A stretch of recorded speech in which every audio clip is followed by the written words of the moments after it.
বন্ধু আমি এবার নেইমারে বলছি কি জানো, তুমি এর গদ্দাই বাইরে বানা, ঘরের ভিতরে চ্যাগা মার্কি শুই থাকবা, খালি খালি ডিম খাবা, 26 সালের কাপ আমাকেই নিচ্ছে, এটা আমি বলছি।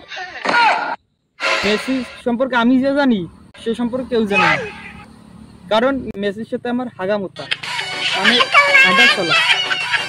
মেসির বুঝাইলাম, বললাম জীবনে তো অনেক টাকা কামাই করছো, অনেক কিছু উপার্জন করছো, মেলা সুনাম বানাইছো, জ্ঞান অর্জন করছো, এখন একটু বউ বাচ্চাকে সময় দাও, চিল করো, এইসব বুঝাইলাম।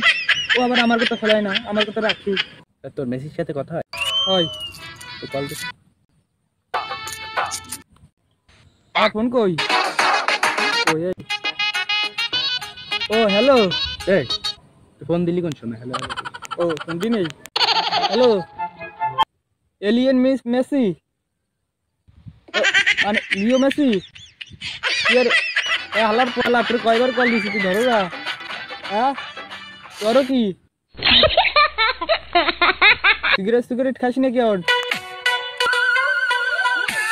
আরে আল্লাহ, এ দোস্ত, আরে কপাল, আমি কি আমার আব্বার দ্বারা এতক্ষণ কল দিছি?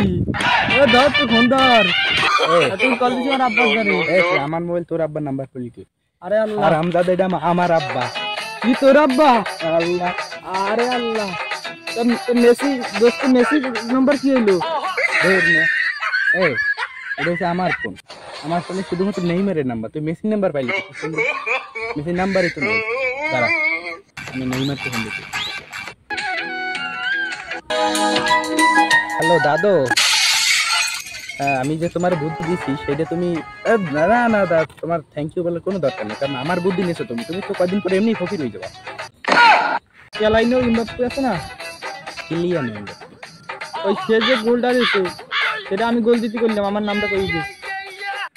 দাদু ছোট মোটো ঘুরে গেলে কথা কয়, তুমি কিছু মনে করবে না তো? তোর ফোনে চার্জ নেই, মোবাইল দিয়ে বন্ধু, তুই কথা বলছিস ভাই।